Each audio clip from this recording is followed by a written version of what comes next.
हम डिस्कस करेंगे chemical properties of halo alkane, जिसमें हमारी 3 रिएक्शंस के बारे में हमें पढ़ना है। पहली रिएक्शन है न्यूक्लियोफिलिक सब्स्टिट्यूशन रिएक्शन, दूसरी है एलिमिनेशन रिएक्शन एंड तीसरी है रिएक्शन विथ मेटल। यानी जो हमारी पहली रिएक्शन है न्यूक्लियोफिलिक सब्स्टिट्यूशन रिएक्शन, ये इसमें क्या होगा, देखो न्यूक्लियो यानी होता है न्यूक्लियस, फिलिक यानी होता है लविंग स्पीशीज और सब्स्टिट्यूशन यानी होता है रिप्लेस। न्यूक्लियो यानी पॉजिटिव, यानी न्यूक्लियस के अंदर क्या होता है पॉजिटिव, तो पॉजिटिव लविंग स्पीशीज होगी जिसको हम बोलते हैं न्यूक्लियोफिलिक सब्स्टिट्यूशन, यानी होगा रिप्लेसमेंट, यानी रिप्लेसमेंट रिएक्शन। जैसे मान लो Cu प्लस Ag है, AgSO4, और ये Ag को जब हम रिप्लेस कर देंगे तो AgCuSO4, तो ऐसे टाइप रिएक्शन को हम रिप्लेसमेंट या डिस्प्लेसमेंट रिएक्शन बोलते हैं। दूसरी हमारी होगी एलिमिनेशन रिएक्शन, इसमें एलिमिनेट होगा यानी किसी का रिमूवल होगा। तीसरी है रिएक्शन विथ मेटल। तो जब हम बात करेंगे न्यूक्लियोफिलिक रिएक्शन की, इसमें फर्दर हमें 2 मैकेनिज्म के बारे में पढ़ना है। 2 कौन से मैकेनिज्म, पहली है SN1 रिएक्शन, दूसरी है SN2। SN1 को बोलेंगे यूनिमोलिक्यूलर न्यूक्लियोफिलिक सब्स्टिट्यूशन रिएक्शन, दूसरी को बोलेंगे बाइमोलिक्यूलर न्यूक्लियोफिलिक सब्स्टिट्यूशन रिएक्शन।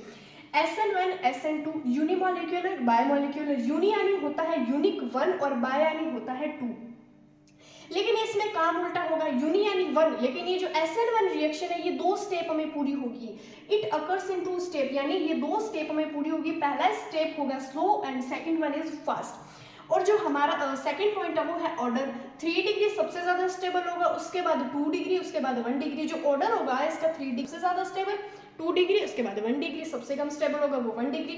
अब ये ऑर्डर कैसे होगा उसके बारे में जब हम इस रिएक्शन को पढ़ेंगे, रिएक्शन लिखेंगे, समझेंगे, तब हमें समझ आएगा कि ऑर्डर 3 डिग्री सबसे ज्यादा स्टेबल क्यों होगा, क्योंकि इट फॉर्म्ड कार्बोकटाइन। ये क्या फॉर्म करेगा, कार्बोकटाइन फॉर्म करेगा। अब जिसको कार्बोकटाइन का नहीं पता, अब देखो कार्बो यानी क्या होता है, कार्बन कटाइन यानी पॉजिटिव चार्ज, यानी जब C पे पॉजिटिव चार्ज आ जाएगा तो उसको हम ऐसे कंपाउंड को हम क्या बोलेंगे, कार्बोकटाइन।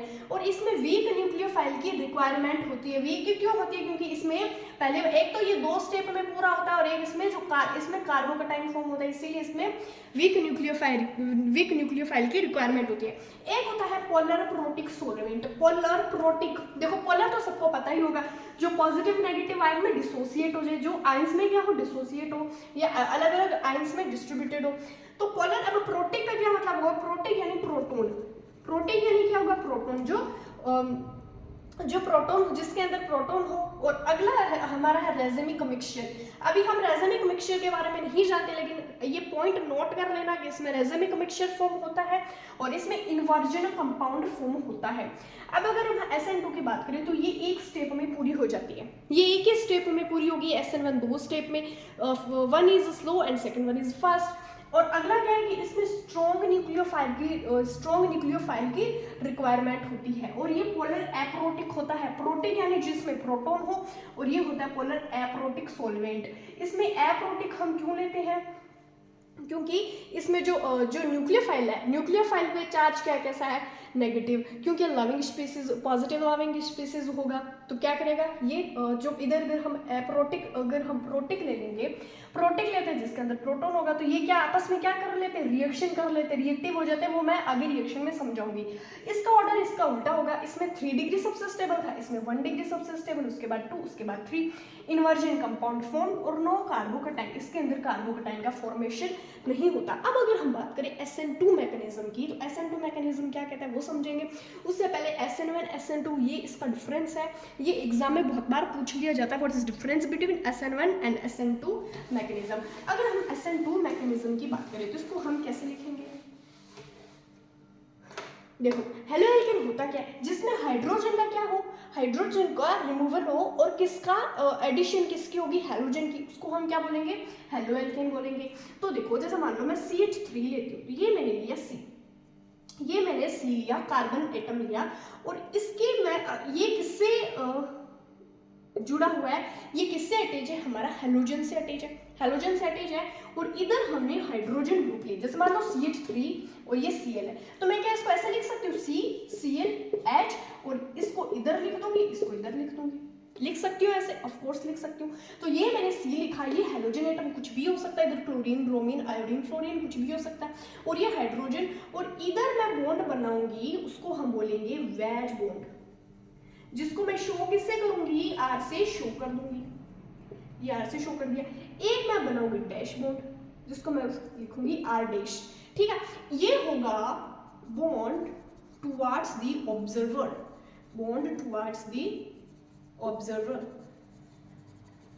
और ये होगा bond away from the observer. इसका क्या मतलब हुआ?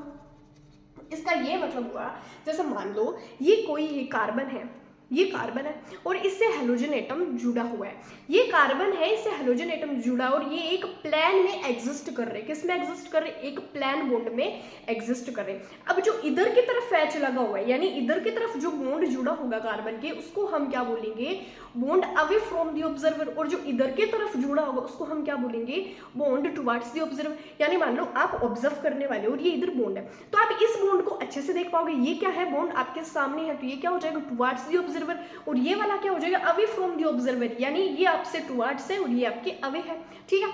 इतना मान जाओ। उसके बाद ये हमारा हेलोजन एटम, जो ये हेलोजन एटम हो गया हाइड्रोजन, और ये जो टुवर्ड्स द ऑब्जर्वर है उसको मैं क्या बोलूंगी? Wedge bond. उसको मैं क्या बोलूंगी? वेज बॉन्ड, जिसको मैं आर से शो कर दूंगी। एक जो अवे फ्रॉम द ऑब्जर्वर होगा उसको मैं क्या बोलूंगी? डैश बॉन्ड, जिसको मैंने डैश से शो किया है, डैश बॉन्ड। अब आगे क्या होगा? अब आगे ये होगा कि ये जो स्ट्रॉन्ग न्यूक्लियोफाइल है, ये स्ट्रॉन्ग न्यूक्लियोफाइल आएगा इससे रिएक्शन करने के लिए। स्ट्रॉन्ग न्यूक्लियोफाइल इससे रिएक्शन करने के लिए आएगा, न्यूक्लियोफाइल। अब देखो, ये कार्बनी हेलोजन मैंने CX बॉन्ड में भी बताया था, ये जो हेलोजन है ना, ये कार्बन की इलेक्ट्रॉन अपनी तरफ अट्रैक्ट करके रखेगा। क्यों? क्योंकि हेलोजन एक्स के हेलोजन एटम की जो इलेक्ट्रोनेगेटिविटी होती है वो सबसे ज्यादा होती है। हेलोजन एटम की इलेक्ट्रोनेगेटिविटी सबसे ज्यादा होती है, सबसे हायर होती है। कार्बन से क्या कर लेंगे? ये कार्बन है, ये कोई भी हेलोजन एटम जुड़े, जैसे मान लो क्लोरीन है, तो ये जो क्लोरीन है ना, ये कार्बन के जो इलेक्ट्रॉन है वो अपनी तरफ शिफ्ट कर लेगा, टुवर्ड शिफ्ट हो जाएंगे। किसके? हेलोजन के। क्यों? क्योंकि इसकी इलेक्ट्रोनेगेटिविटी वो क्या है? ज्यादा है। तो अब इसके तरफ टुवर्ड शिफ्ट हो जाएंगे, तो इसके हेलोजन पे क्या चार्ज आएगा? नेगेटिव। क्यों? क्योंकि इसकी तरफ इलेक्ट्रॉन शिफ्टेड है। और कार्बन पे क्या आएगा? पॉजिटिव, क्योंकि कार्बन से जो इलेक्ट्रॉन था वो चला गया। अब कार्बन के पास क्या बचा? पॉजिटिव। इसके पास इलेक्ट्रॉन आ गए तो इस पे क्या चार्ज आएगा? नेगेटिव। तो इस पे नेगेटिव आएगा। और ये इस पे मैं नेगेटिव लगा तो न्यूक्लियोफाइल ऑलरेडी क्या, न्यूक्लियोफाइल पे भी नेगेटिव चार्ज है। अब न्यूक्लियोफाइल पे नेगेटिव चार्ज है तो आप लोग मेरे को एक बात बताओ, मैंने इधर लिया पोलर एप्रोटिक। पोलर एप्रोटिक क्यों लिया उसका भी रीजन जान लेते हैं। पोलर एप्रोटिक इसलिए लिया क्योंकि अगर मैं प्रोटॉन लेती, प्रोटिक लेते जिसमें प्रोटॉन होता तो ये प्रोटॉन और ये न्यूक्लियस, यानी प्रोटॉन और नेगेटिव, पॉजिटिव नेगेटिव रिएक्ट करते, अट्रैक्शन फोर्स लगाते और रिएक्शन बना लेते, रिएक्ट कर लेते एक दूसरे में। इसलिए मैंने इधर क्या लिया? पोलर एप्रोटिक सॉल्वेंट लिया है।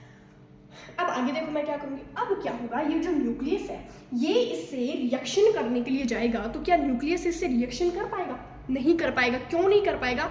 उसका रीजन ये है क्योंकि ये हेलोजन है वो नेगेटिव है, न्यूक्लियस भी नेगेटिव, दोनों के बीच में रिपल्शन फोर्स लगेगा। ये हेलोजन नेगेटिव, इधर nucleus negative, and nucleophilic substitution क्या है? नेगेटिव है। तो जब ये रिएक्शन करने के लिए आएगा ना तो रिपल्शन फोर्स लगेगा। कौन लगेगा? हेलोजन। किस पे? ये न्यूक्लियोफिलिक पे एक रिपल्शन फोर्स लगेगा और इसको आगे की तरफ नहीं आने देगा। तो अब क्या रिएक्शन नहीं होगी? रिएक्शन होगी, लेकिन क्या होगा? ये न्यूक्लियोफाइल बैक अटैक करेगा। ये क्या करेगा? बैक अटैक करेगा, कार्बन के बैक अटैक करेगा, पीछे से जाके रिएक्शन करेगा। तब क्या होगा? बैक अटैक करेगा, तब क्या हो जाएगा?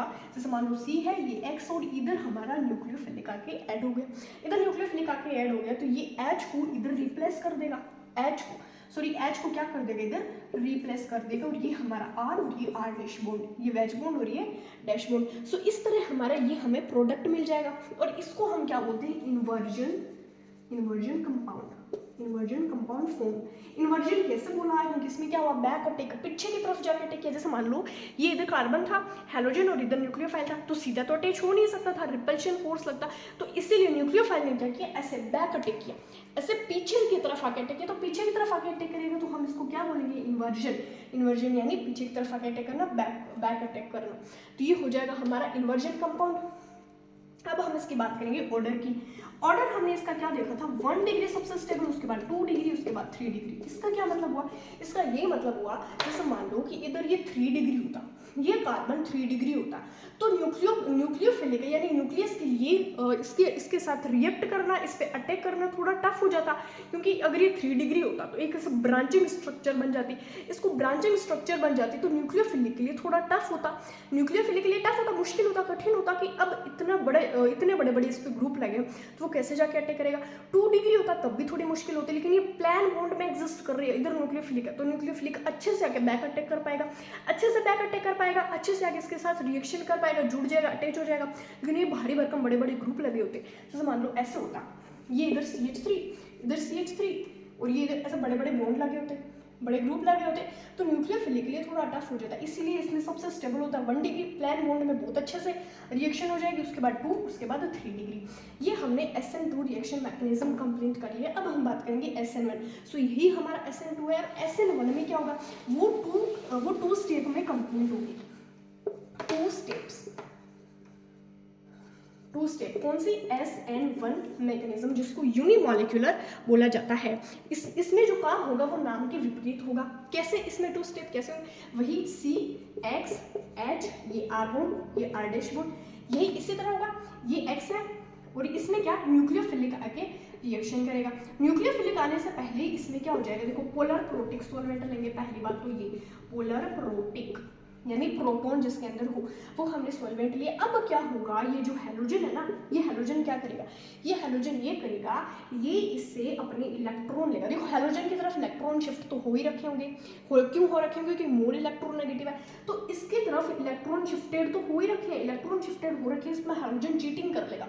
क्या चीटिंग कर लेगा, चीटिंग ये कर लेगा कि ये हैलोजन क्या करेगा, ये रिएक्शन छोड़ के भाग जाएगा, रिएक्शन छोड़ के चला जाएगा। कैसे, हैलोजन ने क्या किया, अपने इलेक्ट्रॉन लिए और ये रिएक्शन छोड़ के चला जाएगा, रिएक्शन छोड़ के चला गया।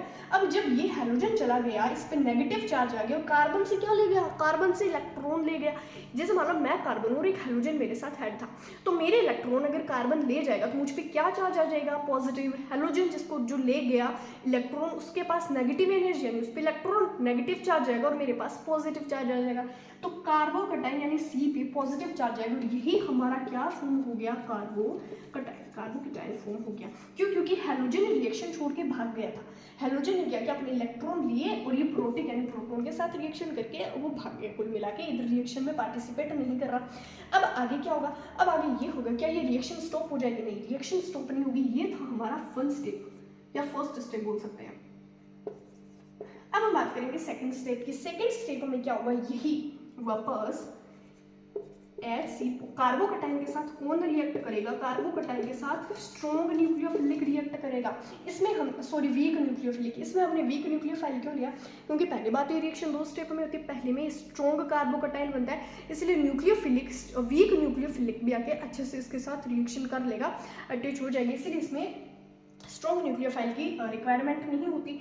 तो ये न्यूक्लियोफिलिक इसमें 2 तरीके से रिएक्ट करेगा। कैसे, एक न्यूक्लियोफिलिक 2 तरीके से कैसे रिएक्ट करेगा, एक तो बैक अटैक करेगा कार्बन पे और एक आगे बन जाएगा, इसीलिए हम इसको क्या बोलते हैं, रेजमिक मिक्सचर। वो था इन्वर्जन, वो पीछे से आके कर रहा था, इसमें पीछे भी करेगा आगे भी करेगा, दोनों तरफ से क्या करेगा, अटैच हो जाएगा, दोनों तरफ से न्यूक्लियोफिलिक अटैच हो जाएगा, दोनों तरफ से न्यूक्लियोफिलिक अटैच हो जाएगा, तब क्या होगा, रेजमिक मिक्सचर। रेजमिक मिक्सचर का क्या मतलब होता है, यानी 50-50%। रेजमिक मिक्सचर का क्या मतलब होता है, 50-50%, यानी 50-50%, 50-50% दोनों तरफ से अटैच हो रहा है। तो देखो इसको कर दो अटैच, NuC इधर H R डैश, और आगे क्या हो जाएगा, ये फिर आगे ये C NU H R और ये R डैश, तो ये हमारा जो हमें मिल जाएगा वो होगा प्रोडक्ट कंपाउंड मिल जाएगा। ये जो न्यूक्लियोफिलिक है ये अभी आगे से रिएक्ट कर सकता है, क्यों, क्योंकि इधर पॉजिटिव है, इधर रिपल्शन जैसा कुछ भी नहीं है, पॉजिटिव नेगेटिव कोई रिपल्शन नहीं लगेगा, उल्टा अट्रैक्शन फोर्स लगेगा, तो ये आगे पीछे दोनों तरफ से जाकर रिएक्शन कर सकता है। अब हम बात करते हैं इसकी ऑर्डर की। इसका ऑर्डर बहुत इंपॉर्टेंट है, ऑर्डर में कोई कंफ्यूज मत होना। ऑर्डर इसका सबसे स्टेबल होगा 3 डिग्री, 2 डिग्री, 1 डिग्री। कैसे 3 डिग्री सबसे स्टेबल क्यों होगा, ऑर्डर 3 डिग्री इसीलिए स्टेबल होगा क्योंकि 3 डिग्री कार्बोकटाइन बना रहा है। जैसे मान लो कार्बोकटाइन 3 डिग्री कार्बोकटाइन बना रहा है, ये C पॉजिटिव है, CH3 बहुत बड़े भारी भरकम ग्रुप लगे। भारी भरकम ग्रुप लगे इसलिए क्या होगा, जो कार्बोकेटाइन है वो हमारा ज़्यादा स्टेबल हो जाएगा, इसीलिए कार्बोकेटाइन 3 डिग्री होगा वो सबसे स्टेबल, उसके बाद 2 डिग्री वाला, उसके बाद 1 डिग्री वाला। जैसे कार्बोकेटाइन है, किधर ये कार्बोकेटाइन है, इसमें भारी भरकम बड़े बड़े ग्रुप लगे तो 3 डिग्री वाला ज़्यादा स्टेबल होगा, उसके बाद 2 डिग्री, उसके बाद 1 डिग्री। ये एक प्लेन बॉन्ड में एग्जिस्ट कर रहे हैं कार्बोकेटाइन पे, कोई बड़े ग्रुप नहीं है, कोई कार्बन ग्रुप एटम नहीं, कोई कार्बन ग्रुप नहीं जुड़ा है, तो वो क्या होगा, थोड़ा कम स्टेबल होगा। ये बड़े ग्रुप जुड़े तो वो ज़्यादा स्टेबल हो जाएगा। तो यही हमारी SN1 SN2 रिएक्शन थी, न्यूक्लियोफिलिक सब्स्टिट्यूशन रिएक्शन यही है। अब हम बात करेंगे एलिमिनेशन रिएक्शन के बारे में।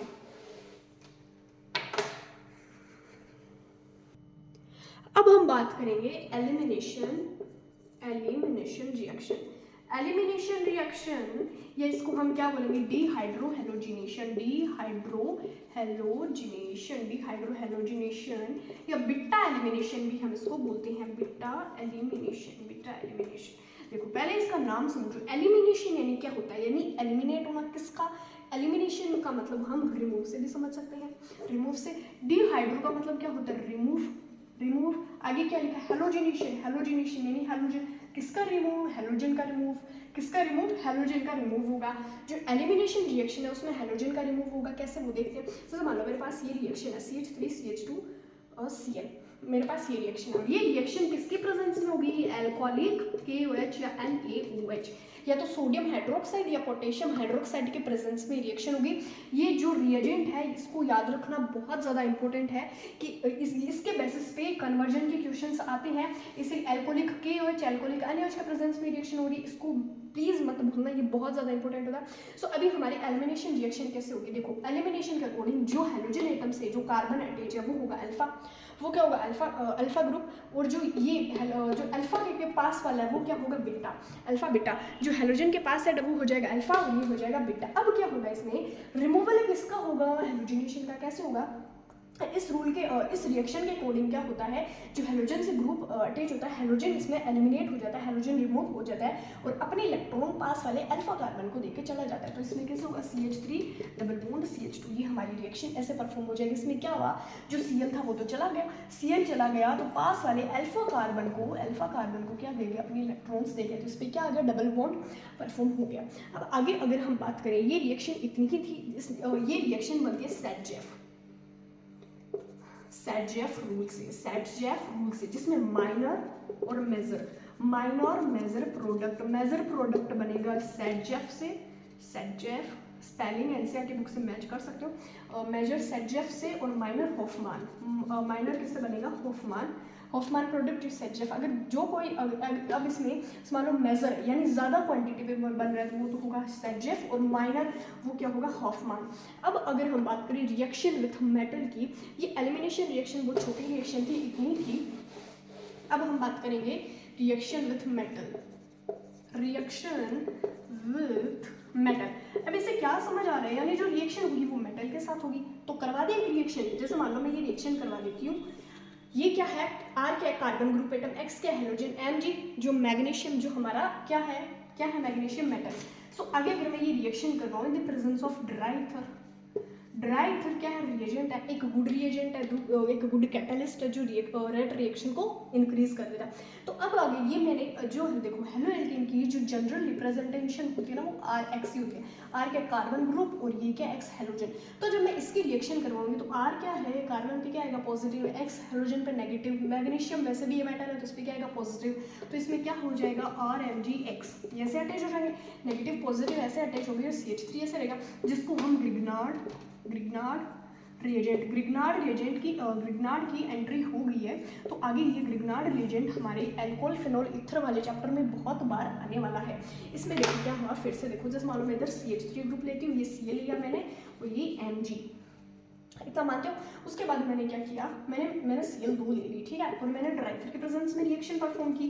जब मैं रिएक्शन परफॉर्म करूंगी तो CH3 रह जाएगा अकेला, और आगे ये MgCl2 ये नेगेटिव और Mg पॉजिटिव, तो पॉजिटिव नेगेटिव आगे जाके रिएक्शन कर लेंगे तो क्या बना लेंगे, MgCl2। जब ये MgX ये जब एक हेलोजन और मेटल जब आपस में रिएक्ट हो जाते हैं, हेलोजन और मेटल जब रिएक्शन हो जाती है उसको हम क्या बोलते हैं, उसको बोलते हैं ग्रिग्नार्ड रिएजेंट। एक हमारी आएगी वुड्स रिएक्शन। वुड्स रिएक्शन में भी क्या होगा, ये इसका सेकंड पार्ट है, ये थी फर्स्ट और ये है हमारा सेकंड। वुड्स रिएक्शन में क्या होगा, रिएक्शन विथ मेटल, तो इसमें क्या होगा RX, मैं ये रिएक्शन करवाऊंगी सोडियम के प्रेजेंस में। सोडियम के प्रेजेंस में जब मैं ये रिएक्शन करवाऊंगी तो क्या होगा, देखो इसमें भी हम ये रिएक्शन परफॉर्म करेंगे ड्राई ईथर की प्रेजेंस में। तब क्या होगा, R positive, halogen negative, sodium positive और ये नेगेटिव, ये पॉजिटिव, तो इसमें क्या हो जाएगा, ये R रह जाएगा अकेला और 2NaX बन जाएगा। 2NaX कैसे बन गया 2NaX, वो देखते हैं।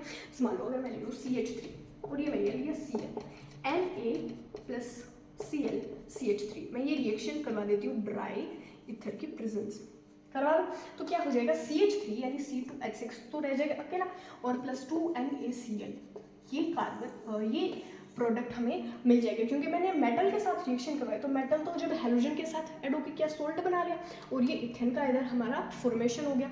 ये हमारे रिएक्शन एलिमिनेशन रिएक्शन कर ली, रिएक्शन विथ मेटल कर ली। अब हम कुछ क्वेश्चंस कर लेते हैं।